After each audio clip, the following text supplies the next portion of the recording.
A man sells two watches at rupees 990 each. In one, he gains 10% and on the other, he loses 10%. What is his gain or loss percent on the whole? ഒരാൾ രണ്ട് വാച്ചുകൾ ഓരോന്നും 990 രൂപയ്ക്ക് വിൽക്കുന്നു. ആദ്യത്തെ വാച്ചിന് 10% gain profit കിട്ടി. രണ്ടാമത്തെ watch 10% loss ആണ് സംഭവിച്ചത്. അങ്ങനെയാണെങ്കിൽ ഈ രണ്ട് വാച്ചും വിൽക്കുമ്പോൾ അയാൾക്ക് മൊത്തത്തിൽ ലാഭമാണോ നഷ്ടമാണോ അതിന്റെ പെർസെന്റ് ആണ് ചോദിച്ചിരിക്കുന്നത്. അപ്പോൾ let the cost price of each watch, ഓരോ വാച്ചിന്റെയും കോസ്റ്റ് പ്രൈസ് നമുക്ക് എത്ര എടുക്കാം? എക്സ് എന്ന് എടുക്കാം. Let the cost price of first watch is equal to X. Selling price of the first watch rupees 990. Gain percentage 10%. അപ്പോൾ 10% ഗെയിനിലാണ് ഫസ്റ്റ് വാച്ച് വിറ്റിരിക്കുന്നത്. അപ്പം cost പ്രൈസിന്റെ 110% ആയിരിക്കും സെല്ലിംഗ് പ്രൈസ്. 10% ഗെയിൻ ആയതുകൊണ്ട് cost പ്രൈസിന്റെ 110%. Therefore, 110% of cost price is equal to selling price. That is 110% of 110 by 100 into cost price x is equal to 990. Therefore, x is equal to ഈ 100 divide ചെയ്യുന്നു, അവിടെ ചിലപ്പോൾ into ചെയ്യും, 110 into ചെയ്യുന്നു, അവിടെ ചിലപ്പോൾ divide ചെയ്യും. 990 into 100 divided by 110. സീറോയും cancel.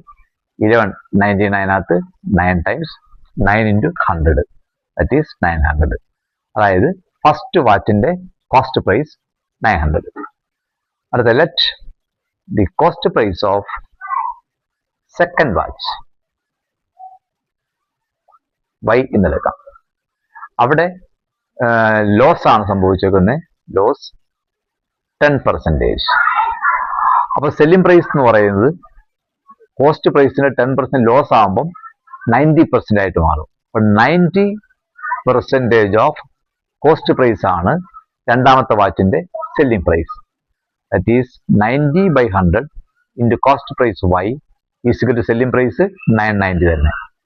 Therefore, y is equal to 990 into 100 by 90. ഈ സീറോയും cancel. 990 11 that is equal to 1100. അപ്പോൾ ആദ്യത്തെ കോസ്റ്റ് പ്രൈസ് 900, രണ്ടാമത്തെ cost price 1100. Therefore, total cost price രണ്ട് വാച്ചിന്റെയും കൂടി ആകെ കോസ്റ്റ് പ്രൈസ് ആദ്യത്തേത് 900 പ്ലസ് രണ്ടാമത്തത് 1100. That is equal to 2000. Total SP ആദ്യത്തെ സെല്ലിംഗ് പ്രൈസ് 990, രണ്ടാമത്തേത് 990. That is equal to 0, 9 plus 9 18 balance 9 plus 9 18 plus 1 19 1980. അപ്പോൾ total cost price 2000, total selling price 1980. Selling price കുറവാണ്. അപ്പോൾ സെല്ലിംഗ് പ്രൈസ് കോസ്റ്റ് പ്രൈസിനേക്കാൾ കുറഞ്ഞിരുന്നാൽ ലോസ് ആണ്. അപ്പോൾ loss is equal to CP minus SP. That is equal to 2000 minus 1980 is equal to 20. Loss കിട്ടി. Therefore, മൊത്തത്തിൽ loss ആണ് സംഭവിച്ചത്. ആ ലോസിന്റെ percentage loss percentage is equal to loss by CP into 100. Loss 20, CP 2000 into 100. 2 cancel, 20 cancel. That is equal to 1. That is equal to 1% ആണ് loss.